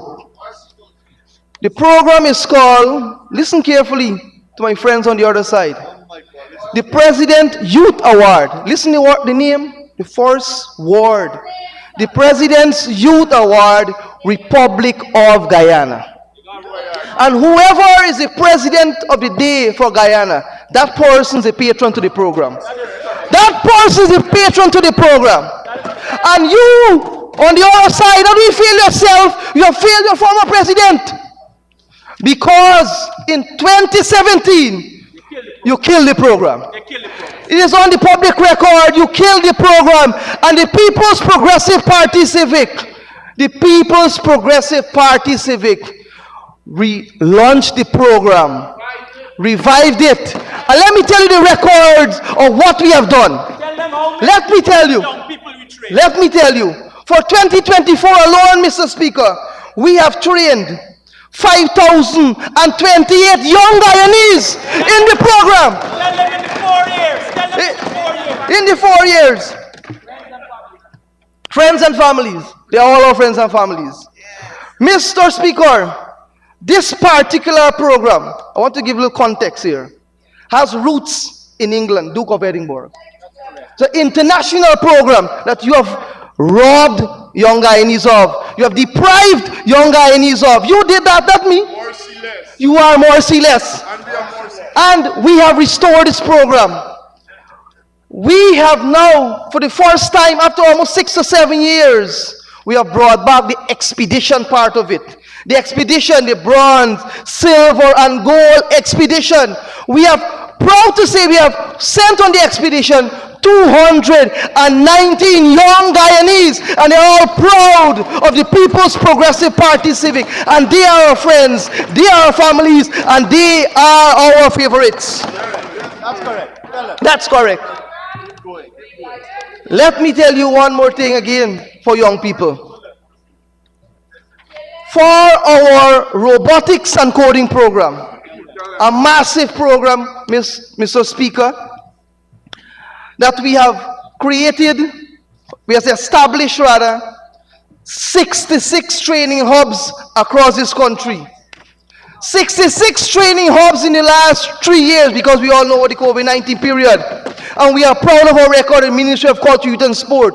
For last year alone, Mr. Speaker, we have trained 1,797 young Guyanese across this country for robotics and coding. How many have to train? None. How many did you train? How many you train? They can't answer the question. It's silent. Zero. Mr. Speaker, out of this 17,000 plus, we are proud to report that for the first time, we have a pool of trainers attached to the Ministry of Culture, Youth and Sport of 70 young Guyanese, educated young Guyanese, well-trained young Guyanese who are our trainers for this program. Addition to that, for the first time, Mr. Speaker, we have now launched a program within the same program, and we have labeled it Advanced Robotics Training. Advanced Robotics Training, and let me tell you about that, because the word is alien to over that one side. Advanced Robotics Training, it means that a young person who is desirous of being enrolled and being part of this training, they must be in the second year at least at the University of Guyana pursuing information technology, computer science, or at the CAPE level pursuing computer science. That is how advanced this program is. And we are going to train more young Guyanese. So we're making a public call. We're making no secret call. Any young Guyanese who are in the field of information technology and you want to be part of our program, contact us. Contact us and we're going to get you on our program. You hear? A public call for all our friends, families, and favorites. They'll be calling my phone. And we're going to enroll them. That is what is our record. Mr. Speaker, my friend, the previous speaker said that she represents Region 4, especially on the east coast of Demerara.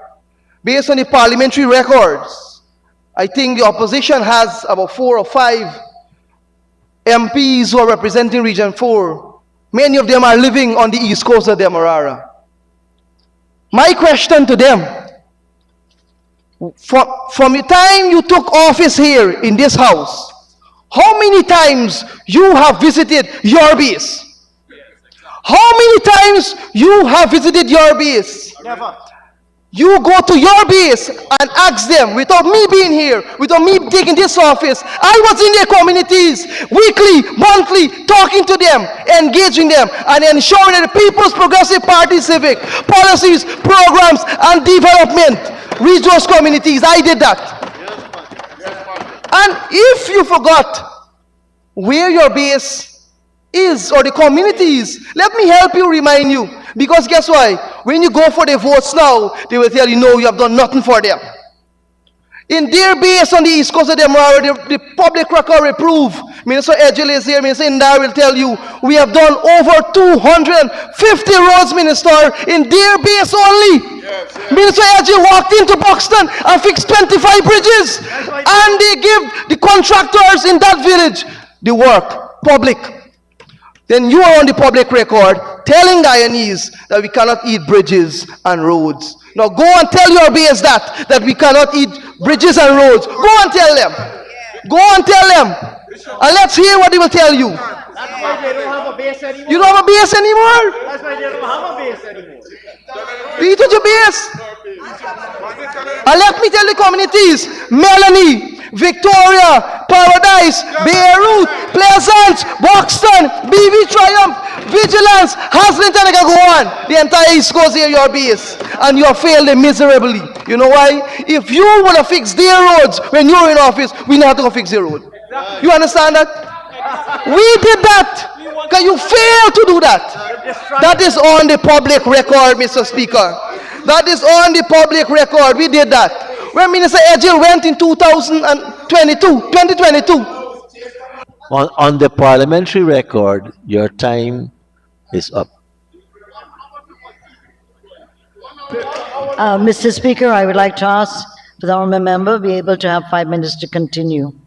Honourable member, we will give you some latitude so that you can continue and conclude.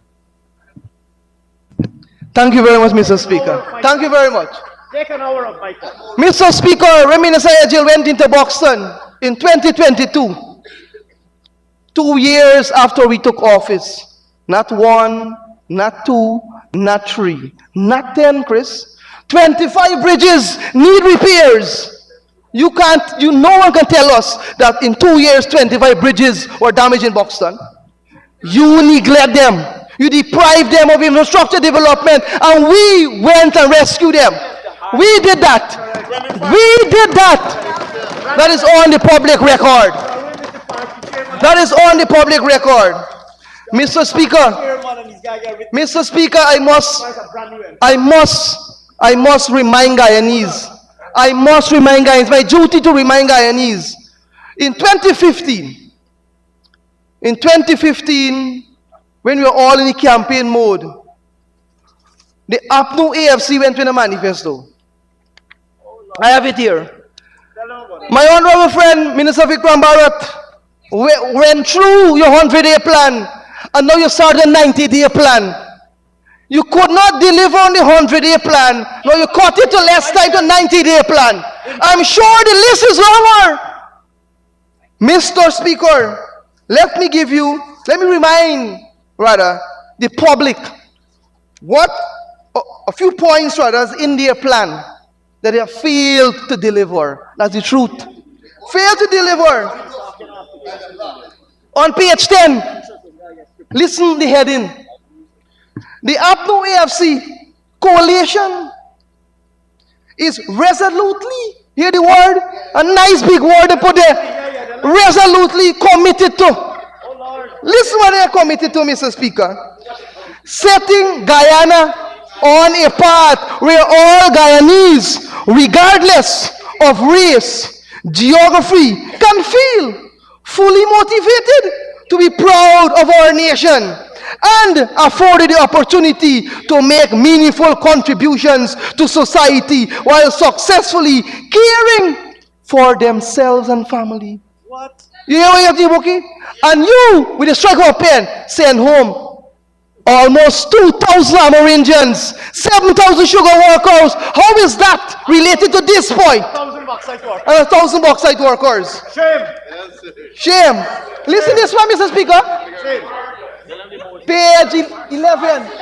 Page 11. Merciless. Listen to this heading now, Mr. Speaker. Transforming the economy. Economy. Up to AFC aspire. Lots of aspirations are here. They're always aspiring. Up to AFC aspire to achieve rapid growth and development. This will involve a strategy for meaningful job creation with adequate wages and remuneration. Not done yet. In pursuit of a dynamic and modern economy. Oh boy. Sending home people. Sending home people is part of it. Job creation. Mr. Speaker. Let me tell them they can't take it. Mr. Speaker, sending home people is part of job creation. Half minutes left. Keep going. You understand? Mr. Speaker, me finish yet. We the page 40 now. 40. 47. Check page 40. Check page 40. Keep going. Page 40. And listen the caption now. Listen the caption now. When you spoke earlier and you talk about youth being deprived and neglected, let me tell the public what you promised and what you failed to deliver.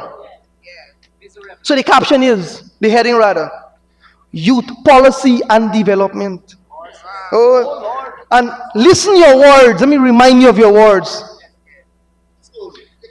Spare no effort. Let me repeat.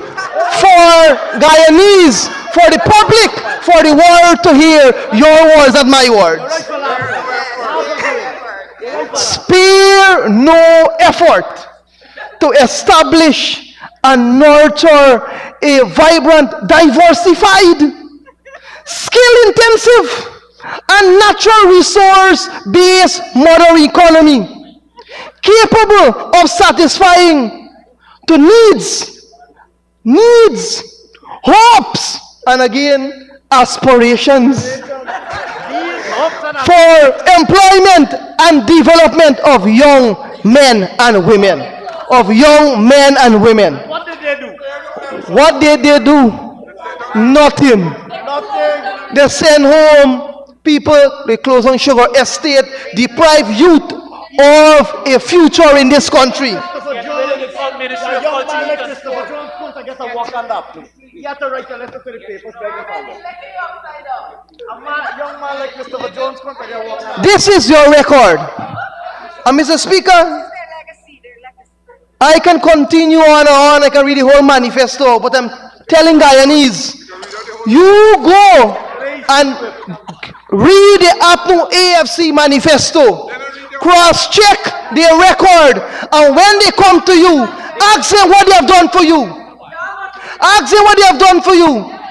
The tens of thousands rather, of Guyanese, in this particular, the young Guyanese, who have benefited from the People's Progressive Party Civic. When they come to your door, ask them what they have done for you. I'm telling the People's Progressive Party Civic has helped to uplift my life, empower my life, and made me a better Guyanese, because they're now educated and will make a wiser decision. And we are going to be back in office come after the November 2025 election. Thank you very much, Mr. Speaker.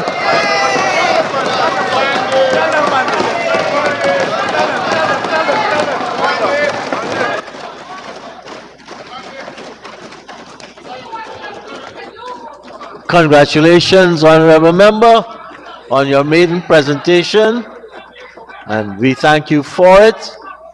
And now, to close off the contributions for today, the Honorable Dr. Vishwa Mahadio.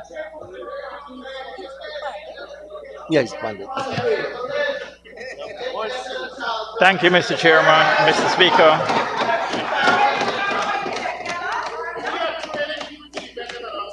Mr. Speaker, I want to congratulate my colleague MP on a very, very vibrant presentation, and I'm sure he has a far way to go. In fact, you reminded me of somebody who used to sit next to me in another parliament. Mr. Speaker, I want to start with a quote. There is no worse blind man than the one who doesn't want to see. There is no worse deaf man than the one who doesn't want to hear. And there is no worse madman than the one who doesn't want to understand. Mr. Speaker, that encapsulated what I heard today.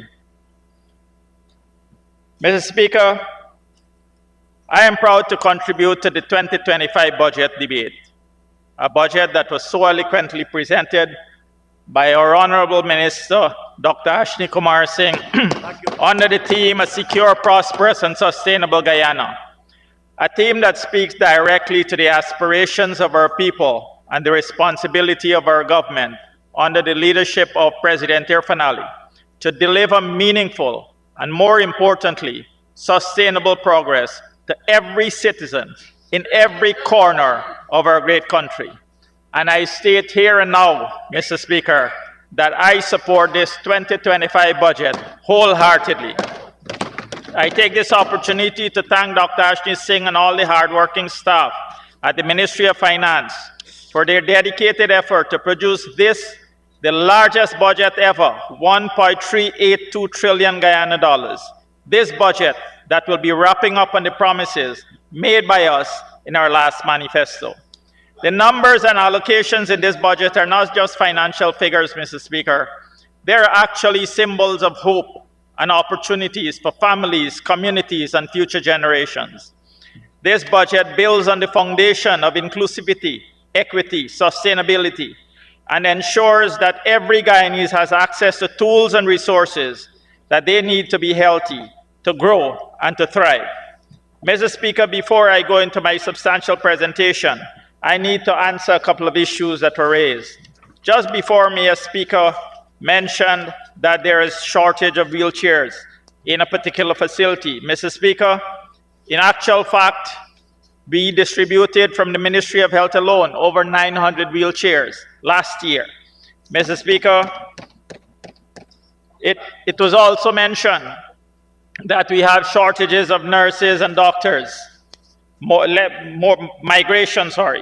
Mr. Speaker, just to let you know, just to let everyone know, that migration has been a challenge, but, Mr. Speaker, the number of physicians per 10,000 population in 2020 was 11.2. Compare that, Mr. Speaker, to what we left in 2015, 14.1 per 10,000 population. So it reduced. Remember, Mr. Speaker, doctors were forced to either go on contract, go on the pensionable establishment, or their contracts are not going to be renewed. Very many of them opted not to have their contract renewed. Mr. Speaker, last year, it was 20.6 per 10,000 population. And Mr. Speaker, with the advent of the new hospitals that we're building,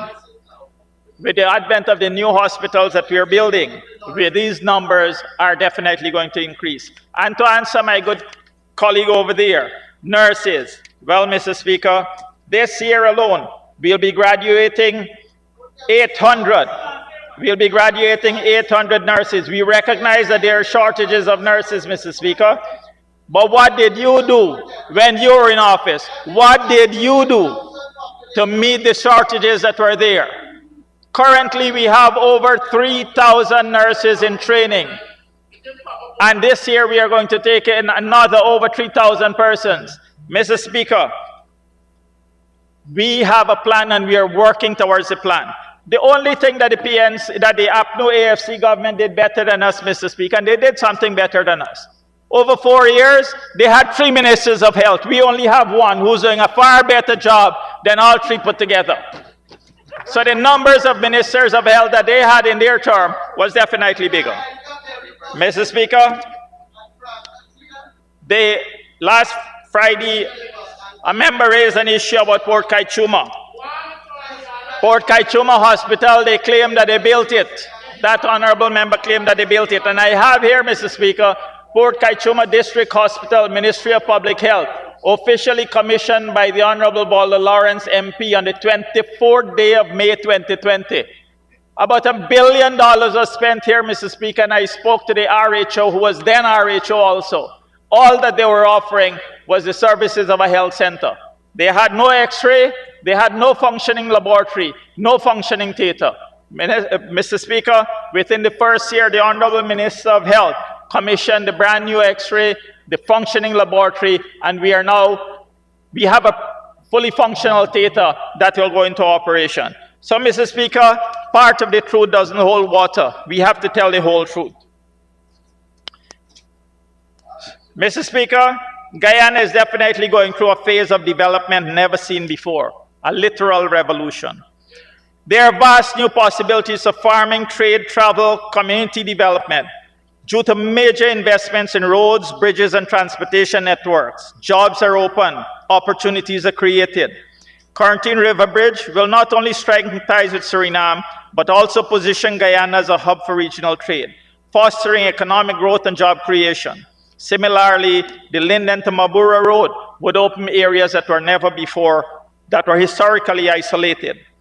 These flagship projects, Mr. Speaker, investing heavily in upgrading rural roads, drainage systems, bridges, particularly in flood-prone areas, will make a major difference in the development of our country. Mr. Speaker, every family deserves a safe and comfortable home and a roof over their head.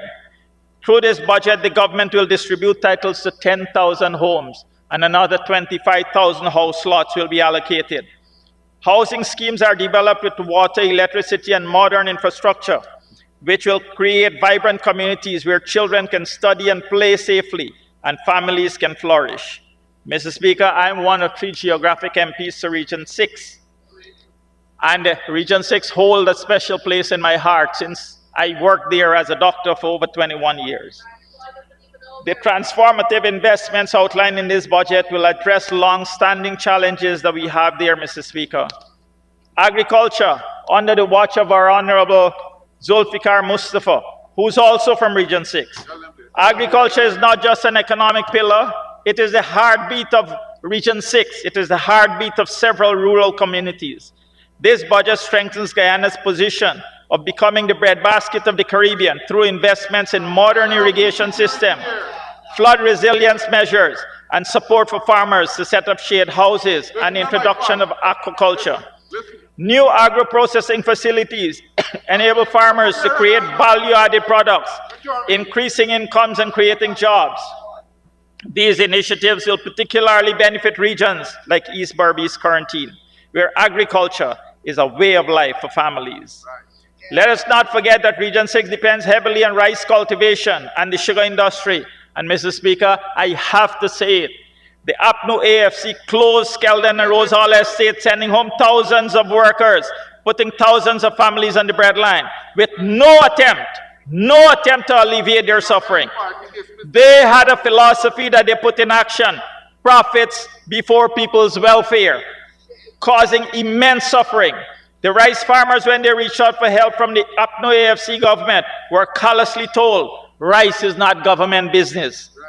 Mr. Speaker, in 2024, agriculture in Region 6, construction of adventure pump station and drainage and irrigation improvements, and Mr. Speaker, advancement of works on the Hope Light canals that we'll be building at number 52 and Lancaster villages to avoid flooding. Mr. Speaker, there are 79 shade houses, thank you, Minister, 79 shade houses constructed and distribution of planting materials to farmers. Establishment of agro-processing facilities at Crabble Creek and Oriala. For this year, for D&I this year, the region has another $88.5 million to spend. Education, Mr. Speaker, the budget allocates unprecedented resources to improve access, quality, and inclusivity in education. Smart classrooms are being created, and the Gold Scholarship Program ensures that every child from Georgetown to the most hinterland and far-to-reach village has access to quality learning opportunities. Mr. Speaker, much has already been said in this House about fees being abolished at University of Guyana, but I'd like to add that approximately 700 Barbicians attending the Tain campus will now be getting free tuition at that campus, in addition to the thousands that are at Turkine. Education. is definitely a priority for Region 6. From 2020 to now, every single educational facility in Region 6 was either fixed, upgraded, or rebuilt. The Because We Care grant and school uniform assistance program was reinstated in 2021, and 22,422 students benefited. In 2024, 22,768 students received $45,000 per child.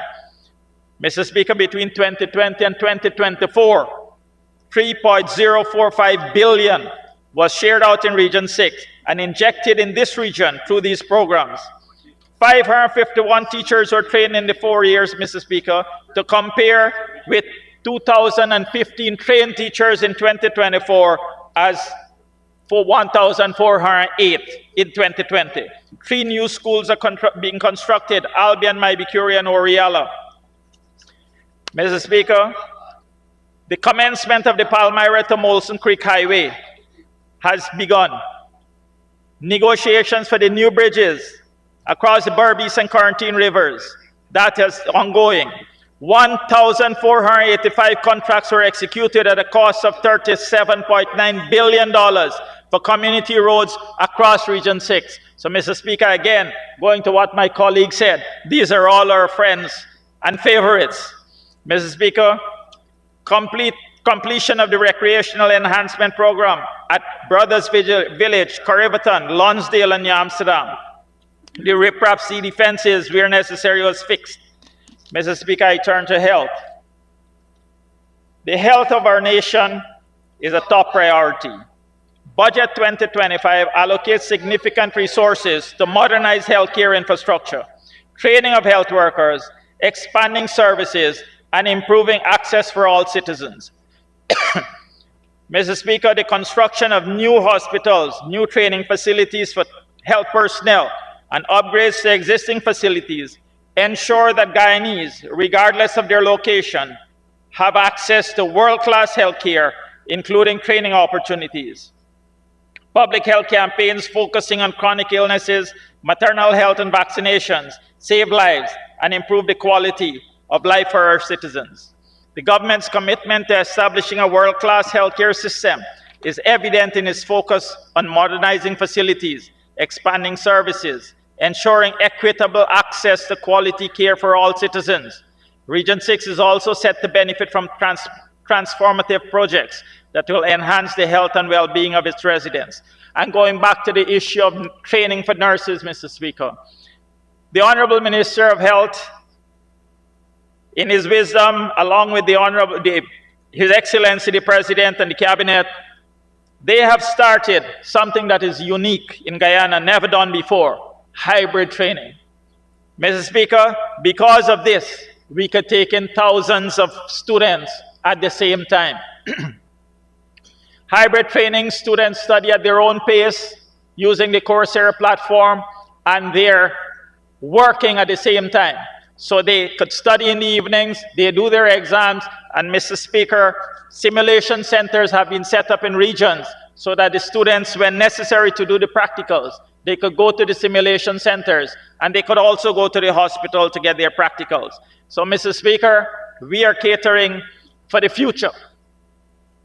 The old system where we are training a couple of hundreds of persons every year or every other year, that can no longer meet our needs. So with this new system in place, we are sure that in a few years, we'll be able to have enough staff, enough nurses to meet our needs. In addition to this, Mr. Speaker, we are training nurses in 2 hinterland communities, in Mabaruma and in Letem. These 2 communities are training and have already trained their own batches of nursing assistants. Mr. Speaker, in Region 6, over the last 4 years, all health facilities were upgraded, expanded, and repaired or rebuilt, with new facilities constructed at Maras, Cape Mode, Chesney, Canefield, and Fort Ordnance.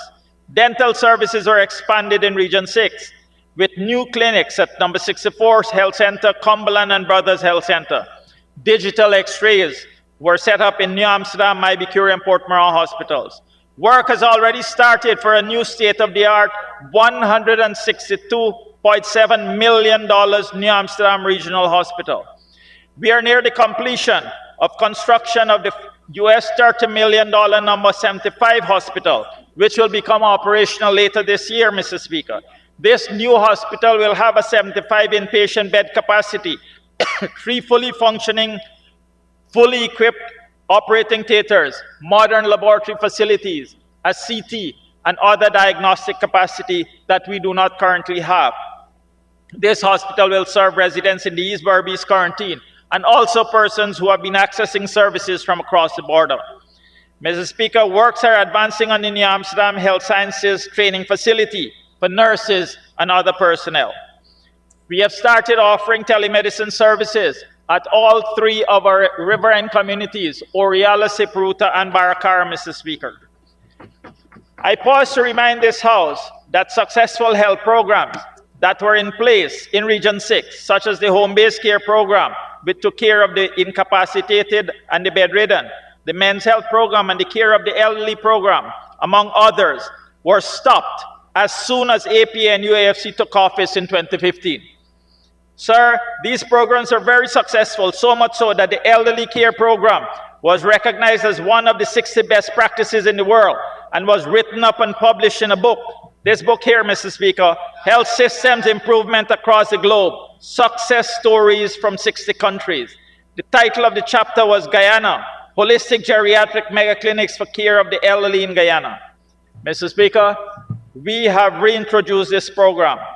Now they are bigger, better, and this time it's not only in Region 6, it's across the country. And the Minister of Health, Dr. Frank Anthony, honorable member, is paying particular attention to this. Mr. Speaker, I'll utilize this opportunity to tell you about some other achievements in Region 6. At the New Amsterdam Hospital, in 2021, we started a gastroenterology clinic. 2022, a cardiology clinic, and Mr. Speaker, the cardiology clinic has over 900 patients, of which 300 were referred from Georgetown Public Hospital Corporation to Region 6. You need an extension, honorable member, to complete today's presentation.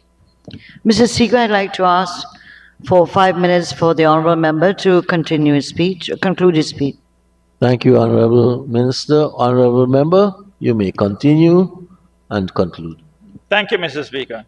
Mr. Speaker, we have also started nephrology, spirometry, and pain management clinics at the New Amsterdam Hospital. The Honorable Mr. Jones said that New Amsterdam Hospital was not offering dialysis. In 2020, only 13 patients were required dialysis or were accessing dialysis in Region 6, Mr. Speaker. Now, with the government giving $600,000 per year for every dialysis patient, 47 Barbicians are now accessing dialysis at a provider of their choice. They don't have to come to where we want them to go. They have the choice, Mr. Speaker.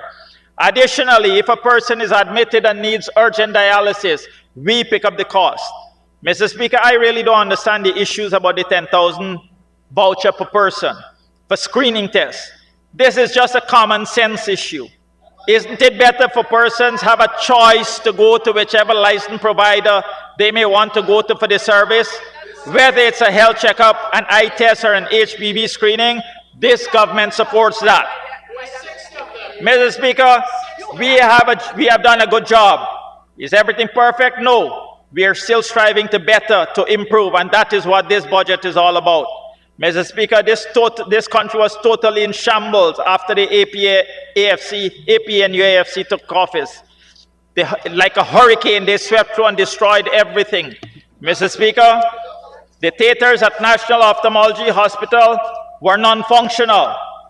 When we took office, for 5 years, they didn't do surgeries. Yet, Mr. Speaker, I have here another National Ophthalmology Hospital, Port Moran, Quarantine, Berbice, recommissioned on Thursday, 4th of April, 2019, by the Honorable Senior Minister of Public Health, the Honorable Ms. Walda Lawrence, MP, for the residents of the Berbice community. Mr. Speaker, it's a national facility, and it caters for all of Guyana. We spent hundreds of millions of dollars to get it going again.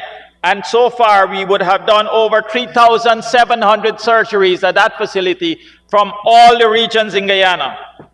Mr. Speaker, This budget represents just one phase of a broader vision for transforming Guyana. These advancements align with Guyana's broader goal of achieving universal health coverage. Mr. Speaker, the transformative power of this budget extends beyond individual sectors and regions. It represents a vision of a Guyana where families in the hinterland have the same opportunities as those on the coast. Children grow up in safe, nurturing environments with access to quality education and quality health care, and farmers, entrepreneurs, and workers can achieve their full potential. Mr. Speaker, in closing, I would like to refer to what the Honorable Member, Mr. Christopher Jones, mentioned our party song, "Oh Fighting Men." Mr. Speaker, that is the title. Our song also says, "Now is a call for bravery. We'll break the bonds of slavery. We will set our Guyana free, not halfway slave and halfway free." Mr. Speaker, the People's Progressive Party has been since its inception fighting for the freedom of Guyana, fighting for the emancipation of Guyanese. We led the fight against colonialism. Then we had to lead the fight again against the 28 years of dictatorship. Then up to just a few years ago, we had to fight against serious efforts to rig and steal our elections and our democracy. And Mr. Speaker, we have overcome them all. I am proud to say that we on this side of the House, Mr. Speaker, we're all brave, fighting men. Sad to say, Mr. Speaker, fighting men and women, and I'm sad to say, Mr. Speaker, on the opposite side, they seem to be scared, even when they were in power, scared of walking the streets, scared of meeting the people, even scared of allowing Guyanese to get live photographs. And now they're scared of the next elections, Mr. Speaker. And so, Mr. Speaker, over here we have the fighting men and women. Over there we have the frightened men and women. Mr. Speaker, I call on all Guyanese to work together for the greater good. Together we can build a nation that is secure, prosperous, and sustainable. A nation that leaves no one behind. One Guyana. Thank you, Mr. Speaker. Thank you very much, Honorable Member Dr. Mahadio. And as we leave on that note of fighting people, not frightened people, let me call on the Honorable Prime Minister to move the adjournment. Mr. Speaker, I ask that we adjourn the sitting of the House of Assembly to Tuesday, the 28th of January, 2025, 10 a.m. as tomorrow. Honorable members, we stand adjourned to 10 a.m. tomorrow, January 28th.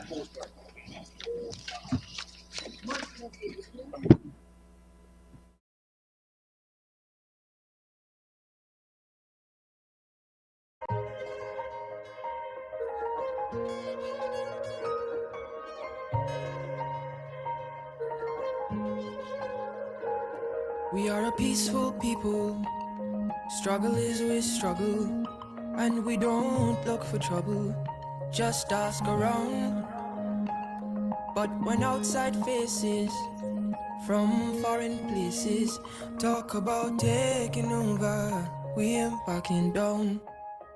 We ain't giving up no mountains, we ain't giving up no tree, we ain't giving up no river that belongs to we.